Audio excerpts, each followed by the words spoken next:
1914 সালের 9 December new jersey West অরেঞ্জের এক হিমশীতল সকালে থমাস আলভা এডিসন দেখলেন তা পুরো ল্যাবরেটরি আগুনে পুড়ে ছাই হচ্ছে। দশকের গবেষণা, হাজার হাজার আবিষ্কার এবং সারা জীবনের সমস্ত পরিশ্রম কয়েক ঘন্টায় ছাই হয়ে গেল। সেই সময় তার ছেলে ধ্বংসাবশেষে তাকে খুঁজছিল।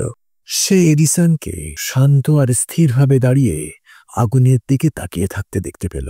ইনস্টেড অফ ডিসপেয়ার, হতাশার পরিবর্তে এডিসন তার ছেলের দিকে তাকিয়ে বললেন, ধন্যবাদ, আমাদের সব ফুলগুলো পুড়ে গেছে, এখন আমরা আবার নতুন করে শুরু করতে পারি। কি অদ্ভুত চিন্তাধারা, তাই না? কেউ জীবনে পরীক্ষাগুলো ছাড়া বাঁচতে পারে না। এগুলো বিভিন্ন রূপে আসে: অপ্রত্যাশিত ক্ষতি, বিধ্বংসী ব্যর্থতা, আত্মসংশয়ের মুহূর্ত। কখনো কখনো এগুলো এতই বেদনাদায়ক লাগে যেন আমরা পুরোপুরি ভেঙে যাচ্ছি, চূর্ণ বিচূর্ণ হয়ে যাচ্ছি। তবে যদি বলি এই মুহূর্তগুলো আমাদেরকে ভাঙছে না, বরং আমাদেরকে গড়ে তুলছে, আমাদেরকে দৃঢ়তা প্রদান করছে, তাহলে কি হবে? ইতিহাস ও ব্যক্তিগত অভিজ্ঞতা উভয়ই দেখিয়েছে যে কষ্ট কেবল অপরিহার্য নয়, এটি উন্নতির জন্য আবশ্যক।